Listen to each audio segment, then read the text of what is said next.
여러분, 복음하면 머릿속에 뭐가 제일 먼저 떠오르세요? 아마 다들 비슷한 대답을 생각하실 것 같은데요. 오늘 우리는 그 익숙한 대답, 그 너머에 있는 복음의 진짜 얼굴을 한번 찾아가 보려고 합니다. 어쩌면 우리가 놓치고 있었을지도 모를 아주 중요한 이야기죠. 자, 복음이 무엇입니까? 라고 물으면 우리 머릿속에는 거의 공식처럼 딱 자리 잡은 문장이 하나 있을 거예요. 네, 바로 이거죠. 예수 믿고 죄 사함 받아서 죽으면 천국 가는 기쁜 소식. 우리한테 정말 너무나 익숙하고 또 큰 위로가 되는 약속이잖아요. 물론 틀린 말은 절대 아닙니다. 그런데요, 혹시 이 깔끔한 공식이 성경이 말하는 훨씬 더 크고 어쩌면 좀 혁명적이기까지 한 그림을 우리가 살짝 놓치고 있는 건 아닐까요? 그 실마리를 찾으려면요, 우리 다 같이 시간 여행을 좀 떠나봐야 합니다. 1세기 로마 시대로 말이죠. 왜냐하면 당시 사람들에게 복음이라는 단어는 지금 우리가 생각하는 것과는 전혀 다른 무게감으로 다가왔거든요. 복음, 그러니까 에왕겔리온이라는 이 말은요, 원래 교회에서 쓰던 종교적인 용어가 아니었어요. 오히려 로마 황제의 궁정에서 아주 크게 울려 퍼지던 정치적인 단어였습니다. 예를 들어 새로운 황제가 등극했다거나 전쟁에서 엄청난 승리를 거뒀을 때 온 세상에 선포하는 공식 뉴스, 그게 바로 에왕겔리온이었던 거죠. 실제로 이걸 증명하는 유물이 발견되기도 했어요.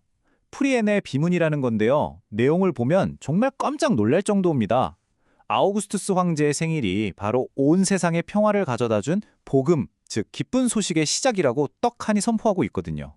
자, 바로 이 지점에서 초기 기독교인들의 선포가 얼마나 도발적이었는지 확 드러나는 거예요. 한번 상상해 보세요. 로마 제국 전체가 가이사가 우리의 주님이시다 라는 복음을 외치고 있을 때 그들은 한복판에서 아니다, 예수가 진짜 주님이시다 라는 복음으로 맞선 겁니다. 이건 그냥 조용히 마음속으로 하는 믿음 고백이 아니죠. 이건 뭐 제국의 심장을 정면으로 겨누는 정말 혁명적인 선언이었던 거예요.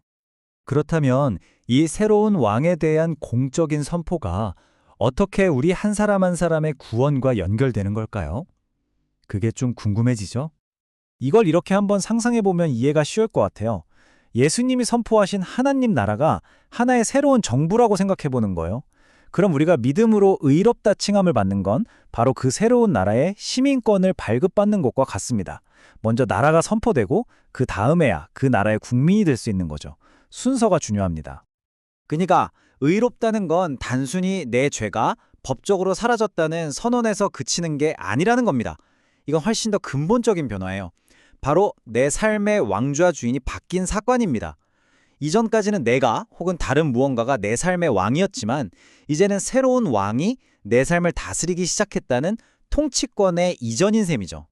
자, 이 지점에서 우리는 믿음이라는 단어 자체의 의미를 다시 한번 깊이 생각해 봐야 합니다.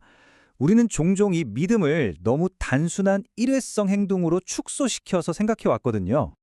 우리가 믿음이라고 번역하는 피스티스라는 단어는요, 1세기 사람들에게는 그 말이 맞는 것 같아 정도의 지적인 동의가 아니었어요.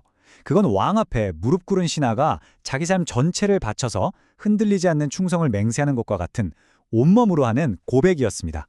충성 맹세, 이게 핵심이에요. 한번 비교해 볼까요? 오늘날 우리는 흔히 예수님을 영접하는 결심을 이야기하죠. 하지만 성경은 왕이신 예수님께 대한 평생의 충성 맹세를 말합니다. 내가 받을 혜택을 보고 어떤 서비스를 구매하는 소비자가 아니라 나의 진정한 왕 아래로 기꺼이 들어가는 신하의 자세를 요구하는 거죠. 이 둘의 차이, 정말 어마어마하지 않나요? 그렇다면 이런 질문이 생기죠. 만약 누군가 입으로는 충성을 맹세한다고 말하면서 정작 그의 삶에는 아무런 변화가 없다면 그건 어떻게 봐야 할까? 여기서 우리는 아주 위험한 생각과 마주하게 됩니다. 흔히 값싼 은혜라고도 부르는데요. 한번 믿었으면 구원은 따놓은 당상이니까 이제 삶은 어떻게 살아도 괜찮다는 식의 믿음과 삶을 완전히 분리해버리는 그런 생각 말입니다. 신학자 달라스 윌라드는 이런 태도를 정말 도발적인 단어 하나로 표현했어요. 잠시 이 단어를 한번 음미해 보시죠.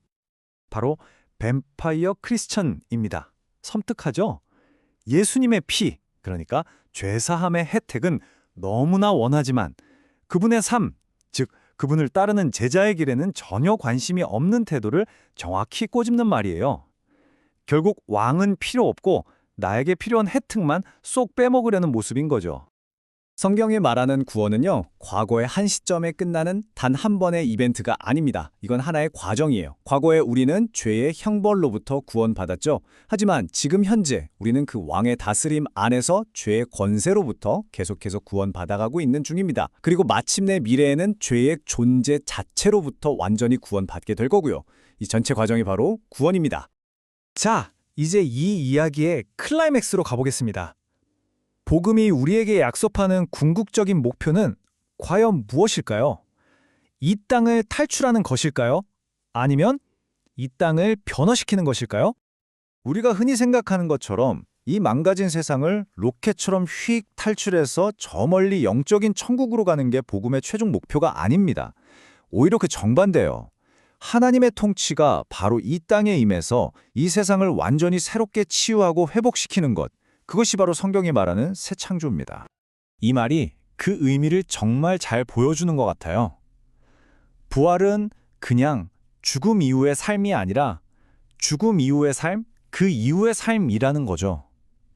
예수님이 영혼만 뿅 하고 부활하신 게 아니라 몸으로 다시 살아나셨던 것처럼요.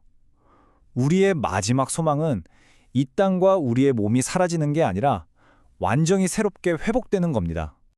그러니까 여기서 제일 중요한 점은요, 우리의 역할이 그냥 수동적으로 기다리는 게 아니라는 겁니다. 우리는 이 땅에서 하나님의 회복 프로젝트에 동참하는 파트너, 성경의 표현을 빌리자면 왕 같은 제사장으로 부름받은 사람들이에요. 정의를 실현하고 깨진 것을 회복시키고 아름다움을 창조하는 우리의 모든 일을 통해서 말이죠. 자, 이렇게 복음의 진짜 얼굴을 쭉 살펴봤는데요. 이 모든 이야기는 결국 우리 각자가 절대로 피할 수 없는 단 하나의 질문으로 돌아오게 됩니다. 지금 당신의 삶에서 실제로 통치권을 행사하는 진짜 주인은 누구입니까? 우리는 혹시 예수님의 이름을 그냥 내 죄를 없애주는 면죄부처럼 원하는 걸까요? 아니면 내 삶 전체를 다스리는 진정한 왕으로 그분을 따르기를 원하는 걸까요? 이 질문에 대한 답은 오직 우리 자신만이 할 수 있겠죠?